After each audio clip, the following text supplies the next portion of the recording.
Hi guys, pumasok nga kami dito sa loob ng Petronas Tower. So ito yung taas ng Petronas Tower.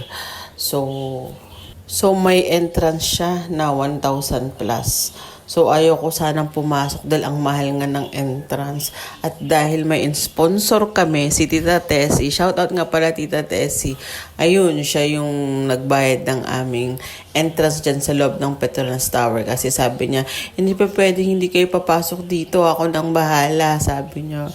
Hindi ako naman go, di ba? Thank you, Tita.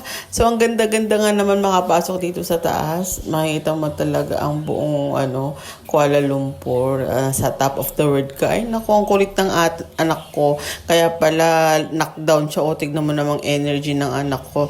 Takbo-takbo siya. Sana sinave mo na lang yung energy mo, anak. Kaya grabing knockdown yung anak ko sa biyahe. So, ito na nga guys. Ito nga ang gusto namin puntahan. Sa akin, okay na sa akin guys. Yung nasa labas lang ako ng Petronas Tower. Yung magkaroon lang ako ng picture sa labas, okay na sa akin. Pero dahil mapilit ang tita ko, okay tita, kayo nang bahala. Diba? Minsan lang naman to.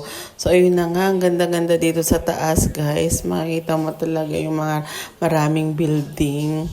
So, yan. May tour guide tayo dyan guys. Pag pupunta kayo dyan sa loob ng Petronas, may tour guide kayo dyan. Sabi ng tour guide, o sige, ayan nandun yung tour guide.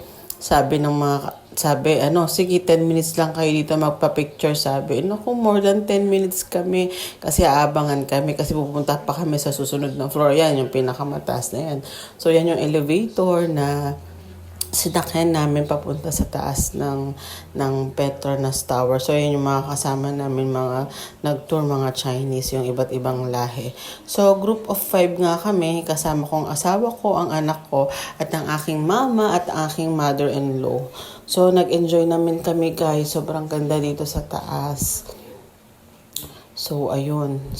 Na nga. After nito, guys, napakainit na yan. So, after nito, guys, lumabas kami at picture sa labas. So, ito ang makikita natin sa loob. So, meron silang telescope dyan. So, yan ang lalaki ng building. Akalain mo, lalaki na building. Tapos, mas mataas pa tong Petronas Tower. May bagong building nga dyan, guys. So, kita rin, hindi pa kami nakapunta doon.